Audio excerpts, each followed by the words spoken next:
Critics say America's poor image abroad, however, has nothing to do with the election, that it actually stems from the administration's policies over the past 7+ years. Katie Pavlich, news editor, townhall.com, Fox News contributor Stephen Sigmund, Senior Vice President, Global Strategy Group, and former Communications Director for New Jersey Governor John Corzine. Good day to both of you. Donald Trump caught wind of this morning, and on Fox and Friends, he said this about John Kerry. I'm shocked by just about everything that he's done and everything that President Obama has done. It's leading this country down. We're being taken down. And he said more than that. Katie, start. Well, you know, John Kerry talks about an embarrassment and a global mockery of the United States, but I think he should probably look at his own administration.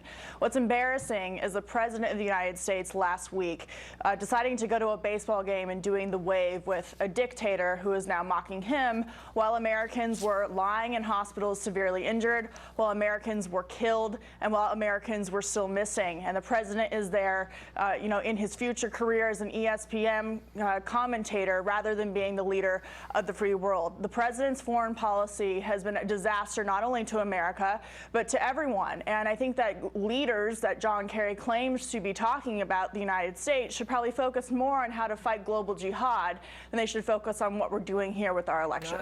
I'm cool with him being in Cuba, but I just thought the whole 51-second thing was ridiculous.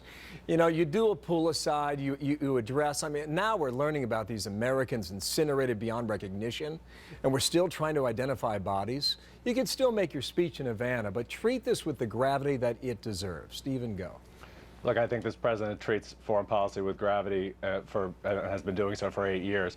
He was able to take this trip and also prosecute terrorism, killing the #2 person for ISIS. What's more important here is what the Republicans are doing.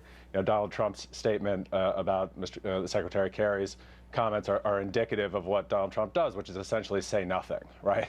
I mean, he has a foreign policy that's based on a fiction. The notion that you're going to somehow keep Muslims, a religious group, out of the United States, you'd have to shut down international travel. I've never been through customs and had them ask me my religious affiliation, or saying this week over the weekend that we're going to pull out of Saudi Arabia and out of the Middle East, and therefore leave Iran to take over the Middle East and leave Israel unprotected. I mean, so it's less about it being embarrassing than it is about it being not workable. Let me circle back to the issue at hand. John Kerry said this on Sunday. The president responded to it, meaning Brussels. And then he said he talked to the Prime Minister of Belgium from Cuba. Katie, is that sufficient?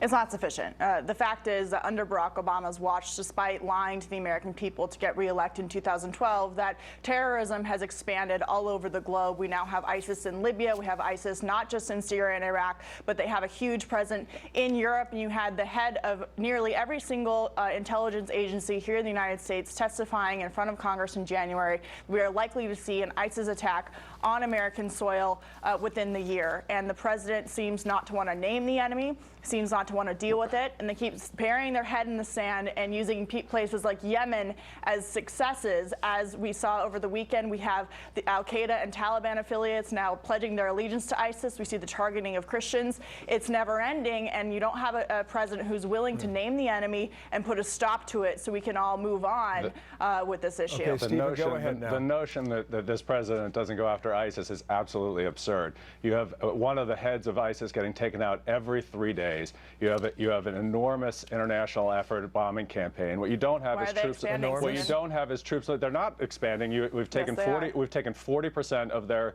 territory in Syria. In Palmyra, just got taken back over the weekend. I get it. I want to ask you about that, because John Kerry said, since 2014, we've retaken 40% of their land.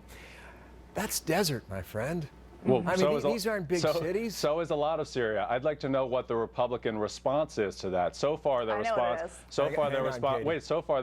has been Donald Trump has had the exact same actual foreign policy prescription when he's pressed on what ISIS is, on what to do about ISIS. And Ted Cruz says carpet bomb civilians and become a war criminal. Now, John Kerry, I think John Kerry, I think everybody's now geared up to recognize the fight's not just in Iraq and Syria, but everywhere the fighters come from. Well, what took you so long? Katie, quick comment, go. Well, look, ISIS has expanded. We saw last week the story showing that at least 400 ISIS fighters have been trained and who are now all over Europe, ready to carry out attacks similar to the one in Belgium. Republicans have offered solutions to the ISIS problem, both in Iraq and Syria, and by preventing bringing potential ISIS people into the United States through the refugee system, which is exactly what they've done to get into Europe. So that is the Republican solution, not letting them into the country in the first place. If the president's so unpopular on this, his approval rating right now is 53%. The congressional approval rating, Republicans, is 15. They'd have to look up to have 5 out of 6 Americans not like them. Stephen Sigmund, thank you. Katie Pavlich, thanks to you. Plenty of time to debate this, unfortunately.